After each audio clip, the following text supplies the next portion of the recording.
नमस्कार, मेरा नाम चंद्रभान सिंह भदौरिया है और आप देख रहे हैं मेरा चैनल सीबी लाइव। इस वीडियो में आज हम बात करेंगे उस मुहिम की जो मध्य प्रदेश विधानसभा के कुछ विधायकों ने अचानक छेड़ी है। जी हां, करीबन 30 से ज़्यादा विधायकों ने, जिनमें से ज़्यादातर विधायक कांग्रेस के हैं, कुछ बीजेपी के विधायक भी हैं, उन्होंने एक चिट्ठी लिखी है मुख्यमंत्री को और ये मांग की है कि मध्य प्रदेश पुलिस के जो कांस्टेबल हैं, सिपाही हैं, आरक्षक हैं, उनका जो वेतनमान है वो इस समय 1900 के आसपास है, उसको बढ़ाकर 2400 की पे ग्रेड की जाए। ये काफ़ी अच्छी मांग है, लेकिन सवाल ये है, इस वीडियो में हम दो मुद्दों पे बात करेंगे। एक तो इसकी टाइमिंग को लेकर बात करेंगे और दूसरा ये मांग कितनी जायज़ है। पहले हम इसकी टाइमिंग पे बात कर लेते हैं। मध्य प्रदेश विधानसभा की 27 सीटों पे उपचुनाव होना है और करीबन 20 से ज़्यादा सीटें ग्वालियर चंबल संभाग की है। ये वो इलाका है जहां पर खाकी को लेकर बड़ा क्रेज है युवाओं में, उनके माँ बाप में, परिवार में, सभी समाजों में। यानी कि पूरे ग्वालियर चंबल संभाग के जो लोग हैं वो खाकी को लेकर काफ़ी क्रेजी हैं, खासकर पुलिस की नौकरी को लेकर, और सेंटिमेंट भी इससे जुड़ जाते हैं। ये भी एक कड़वा सच है। तो क्या उपचुनाव के मद्देनज़र लोगों की सहानुभूति हासिल करने के लिए चिट्ठी लिखी जा रही है?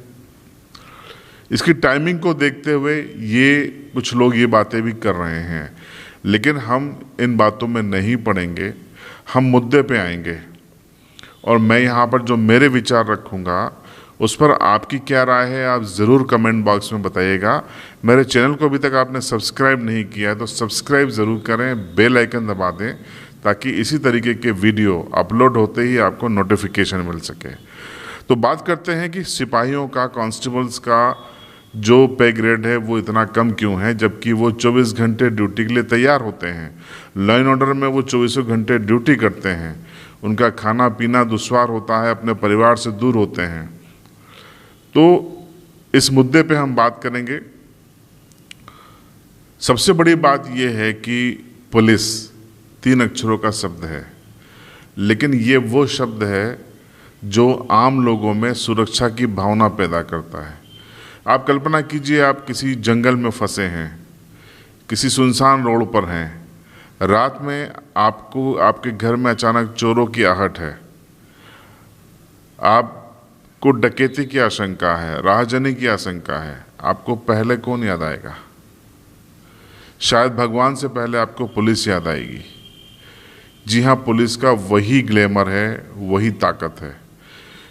भले आज पुलिस पहले की तरह उसको हथियार चलाने की छूट न हो, मानवाधिकार के तमाम इशू आ गए हों, लेकिन आज भी पुलिस का रसूख महत्व बना हुआ है समाज में। समाज के ज़्यादातर लोग पुलिस पर भरोसा करते हैं, चाहे वो पुलिस को पसंद करें या न करें, लेकिन जब मुसीबत में होते हैं तो उनको पुलिस याद आती है।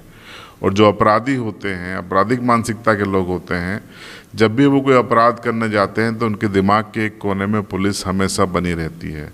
ये एक कड़वा सच है, इसे स्वीकार करना पड़ेगा। लेकिन उसी पुलिस की हालत इतनी कमज़ोर क्यों है? हम राजनीतिक मसलों पर नहीं पड़ेंगे इस वीडियो में, लेकिन हम जो सबसे निचली इकाई है, कांस्टेबल या उसके ऊपर के लोग हैं, हेड कांस्टेबल हैं, एएसआई है, सब इंस्पेक्टर है, टीआई है, इनके पे ग्रेड पे बात करेंगे। मैं प्रोफेसरों की या शिक्षकों की आलोचना नहीं कर रहा हूं, लेकिन ये कड़वा सच है कि कॉलेजों में कुछ घंटे पढ़ाने वाले प्रोफेसर्स 1 से 1.5 लाख रुपए की वेतन पाते हैं।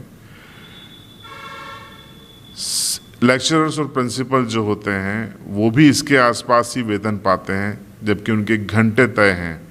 लेकिन जो पुलिसकर्मी अपनी जान जोखिम में डालकर, ठंड हो, बारिश हो, गर्मी हो, कोरोना कालखंड हो या फिर दूसरे लाइन ऑर्डर के इशू हों, उसमें वो जो अपने घर परिवार से दूर रहकर बेढंगा खाना खाकर किसी भी तरीके का जो मिल गया वो खा लिया, 24 घंटे ड्यूटी देने वाले कांस्टेबल का वेतन 22-23 हज़ार ही क्यों? सबसे बड़ा सवाल ये है कि सरकारें इस बारे में कब गंभीर होंगी? मानवाधिकारों की बातें की जाती हैं, भारत के संविधान में मौलिक अधिकारों की भी व्याख्या की गई है। लेकिन क्या ये सरकारी जुल्म नहीं है कि आप एक मानव से जो कि खाकी पहने हुए है उससे उतनी ड्यूटी लेते हैं जो कि न्याय संगत नहीं है। अमेरिका में, यूरोप में 6 से 8 घंटे मैक्सिमम माने गए हैं। उससे ज़्यादा ड्यूटी लेना अपराध की श्रेणी में आता है, या आप उसको एक्स्ट्रा पैसा सरकारों को देना पड़ता है। लेकिन इंडिया की बात करें, भारत की बात करें, एमपी की बात करें, तो आप कोल्हू के बेल की तरह उनको जोते जा रहे हैं, जहाँ चाहा वहाँ भेज दिया। उनके मानवाधिकार नहीं है।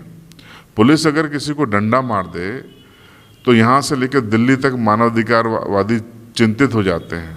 उनको लोकतंत्र खतरे में नज़र आता है, उनको मानवाधिकार खतरे में नज़र आता है।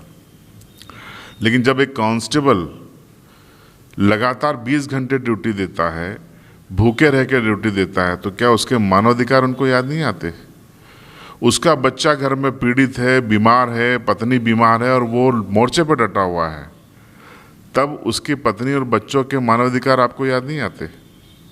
उसके अधिकार आपको याद नहीं आते कि वो किसी का पति है, वो किसी बच्चों का बाप है, उसकी अपनी जिम्मेदारियां हैं। माफ़ कीजिएगा, लेकिन जो सीनियर अफसर होते हैं वो तो अपने बच्चों को कॉन्वेंट में पढ़ाते हैं, तमाम चीज़ें सब करते हैं, सारी वीआईपी ट्रीटमेंट देते हैं, लेकिन सिपाही हेड साहब का बच्चा वो कहाँ पढ़ेगा? क्या उसका हक नहीं है कॉन्वेंट में पढ़ने का? आप उसको 1900 ब्रिगेड देंगे, कैसे वो अपने खर्चे मैनेज करेगा? 2 से 3 बच्चे होंगे तो कैसे मैनेज करेगा? सबसे बड़ी चीज़ ये है कि जब आप पुलिस से अपेक्षा करते हैं कि वो जनता के साथ मानवीय व्यवहार करें, जनता के मानवाधिकारों की रक्षा करें, तो उस अपेक्षा करने के पहले आपको पुलिस कर्मियों के मानवाधिकारों की रक्षा करनी पड़ेगी। उनको सही वेतनमान देना पड़ेगा। क्यों 50,000 से कम सिपाही को दिया जा रहा है, कांस्टेबल को दिया जा रहा है? उसका हक है, वो जन सेवा में है। देशभक्ति जन सेवा का टैक्स सिर्फ उसको मिला हुआ है, लाखों रुपए का वेतन पे पाने वालों को नहीं मिलता है। ये समाज कब सोचेगा? ये सरकार कब सोचेगी? सरकार में बैठे जिम्मेदार कब सोचेंगे? और जो सीनियर अधिकारी हैं, आईपीएस अफसर हैं जो पुलिस विभाग के, उनसे मैं कहना चाहूँगा, सरकार से लड़िए, भिड़िए आप सरकार से, क्योंकि आपकी सबसे निचली और मजबूत इकाई अगर तनाव में होगी, जिनके मानवाधिकारों का लगातार सरकार उल्लंघन करेगी, जिनके हितों का संरक्षण नहीं किया जाएगा, तो आप उनसे कैसे अपेक्षा कर सकते हैं कि वो आपकी पुलिस के लिए दमदारी के साथ खड़े रहें? आप देखिए, जब भी किसी भी जिला पुलिस बल में जांच होती है तो 50% से ज़्यादा पुलिस वाले बीपी और शुगर के पेशेंट निकलते हैं। किसने बनाया उनको, इस बीपी शुगर का पेशेंट? आपने बनाया, सरकार ने बनाया, सीनियर अफसरों ने बनाया। ये कहने में मुझे कोई गुरेज नहीं है कि जिम्मेदार सरकार है। सरकार वो संस्थान है जो सबसे ज़्यादा मानवाधिकार का उल्लंघन कर रहा है, तो पुलिसकर्मियों के मानवाधिकारों का उल्लंघन कर रहा है। ये जो चिट्ठी लिखी गई है इससे मैं सहमत हूँ, लेकिन 2400 पे ग्रेड नहीं, इनको सीधा 3200 की पे ग्रेड दीजिए, क्योंकि अपने बच्चों को पढ़ाने का, अच्छा भविष्य देने का पुलिसकर्मियों को भी अधिकार है।